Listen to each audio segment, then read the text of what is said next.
जय माता दी मित्रों, आप सभी का दिन शुभ हो। आज हम श्रवण करेंगे दुर्गा सप्तशती पाठ अध्याय 3। प्रेम से बोलिए जय माता दी और कमेंट में भी लिख दीजिए जय माता दी। माता रानी आपकी हर मनोकामना को पूर्ण करे। आगे की कथा में महर्षि मैदा ने कहा, महिषासुर की सेना नष्ट होती देखकर उस सेना का सेनापति चिक्षुर क्रोध में भर देवी के साथ युद्ध करने के लिए आगे बढ़ा।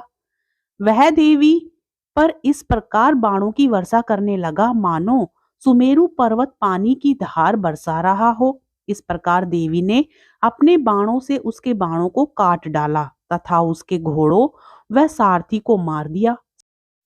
साथ ही धनुष और उसकी अत्यंत ऊंची ध्वजा को भी काटकर नीचे गिरा दिया। उसका धनुष कट जाने के पश्चात उसके शरीर के अंगों को भी अपने बाणों से बीन दिया। धनुष, घोड़ों और सारथी के नष्ट हो जाने पर वह असुर ढाल और तलवार लेकर देवी की तरफ आया। उसने अपनी तीक्ष्ण धार वाली तलवार से देवी के सिंह के मस्तक पर प्रहार किया और बड़े वेग से देवी की बाईं भुजा पर वार किया। किंतु देवी की बाईं भुजा को छूते ही उस दैत्य की तलवार टूटकर दो टुकड़े में हो गई। इससे दैत्य ने क्रोध में भरकर शूल हाथ में लिया और उसे भद्रकाली देवी की ओर फेंका। देवी की ओर आता हुआ वह शूल आकाश में गिरते हुए सूर्य के समान प्रज्वलित हो उठा।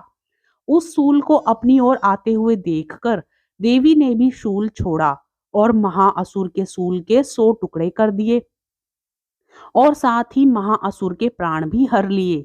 चिक्षुर के मरने पर देवताओं को दुख देने वाला चामर नामक दैत्य हाथी पर सवार होकर देवी से लड़ने के लिए आया और उसने आने के साथ ही शक्ति से प्रहार किया, किंतु देवी ने अपनी हुंकार से ही उसे तोड़कर पृथ्वी पर डाल दिया। शक्ति को टूटा हुआ देखकर दैत्य ने क्रोध से लाल होकर शूल को चलाया, किंतु देवी ने उसको भी काट दिया। इतने में देवी का सिंह उछलकर हाथी के मस्तक पर सवार हो गया और दैत्य के साथ बहुत ही तीव्र युद्ध करने लगा। फिर वह दोनों लड़ते हुए हाथी पर से पृथ्वी पर आ गिरे और दोनों बड़े क्रोध से लड़ने लगे। फिर सिंह बड़े जोर से आकाश की ओर उछला और जब पृथ्वी की ओर आया तो अपने पंजे से चामर का सिर धड़ से अलग कर दिया। क्रोध से भरी हुई देवी ने शिला और वृक्ष आदि की चोट से उदग्र को भी मार दिया। कराल को दांतों, मुक्कों और थप्पड़ों से चून कर डाला। क्रुद्ध हुई देवी ने गदा के प्रहार से उद्धत दैत्य को मार गिराया। भिंदी पाल से वाष्पकल को बाणों से, ताम्र तथा अंधक को मौत के घाट उतार दिया। 3 नेत्रों वाली परमेश्वरी ने त्रिशूल से उग्राश्य, उग्रवीर्य और महाहनु नामक राक्षसों को मार गिराया। उसने अपनी तलवार से विडाल नामक दैत्य का सिर काट डाला तथा अपने बाणों से धुरधर और दुर्मुख राक्षसों को यमलोक में पहुंचा दिया। इस प्रकार जब महिषासुर ने देखा कि देवी ने मेरी सेना को नष्ट कर दिया है, तो वह भैंसे का रूप धारण कर देवी के गणों को दुख देने लगा। उन गणों में कितनों को उसने मुख के प्रहार से, कितनों को खुरों से, कितनों को पूंछ से, कितनों को सींगों से, बहुत को दौड़ाने के वेग से, अनेकों को सिंहनाद से, कितनों को चक्कर देकर और कितनों को श्वास वायु के झोंकों से पृथ्वी पर गिरा दिया। वह दैत्य इस प्रकार गणों की सेना को गिरा देवी के सिंह को मारने के लिए दौड़ा। इस पर देवी को बड़ा गुस्सा आया। उधर दैत्य भी क्रोध में भरकर धरती को खुरों से खोदने लगा तथा सींगों से पर्वत को उखाड़ उखाड़ कर धरती पर फेंकने लगा और मुख से शब्द करने लगा। महिषासुर के वेग से चक्कर देने के कारण पृथ्वी क्षुब्ध होकर फटने लगी। उसकी पूंछ से टकराकर समुद्र चारों ओर फैलने लगा। हिलते हुए सींगों के आघात से मेघ खंड खंड हो गए और श्वास से आकाश में उड़ते हुए पर्वत फटने लगे। इस तरह क्रोध में भरे हुए राक्षस को देख चंडिका को भी क्रोध आ गया और वह उसे मारने के लिए क्रोध में भर गई। देवी ने पास फेंककर दैत्य को बांध लिया और उसने बंध जाने पर दैत्य का रूप त्याग दिया और सिंह का रूप बना लिया। और ज्यों ही देवी उसका सिर काटने के लिए तैयार हुई कि उसने पुरुष का रूप बना लिया, जो कि हाथ में तलवार लिए हुए था। देवी ने तुरंत ही अपने बाणों के साथ उस पुरुष को उसकी तलवार ढाल सहित बींद डाला।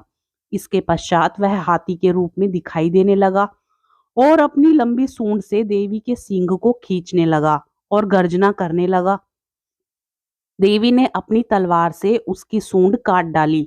तब राक्षस ने एक बार फिर भैंसे का रूप धारण कर लिया और पहले की तरह चर अचर जीवों सहित समस्त त्रिलोकी को व्याकुल करने लगा। इसके पश्चात क्रोध में भरी हुई देवी बारंबार उत्तम मधु का पान करने लगी और लाल लाल नेत्र करके हंसने लगी।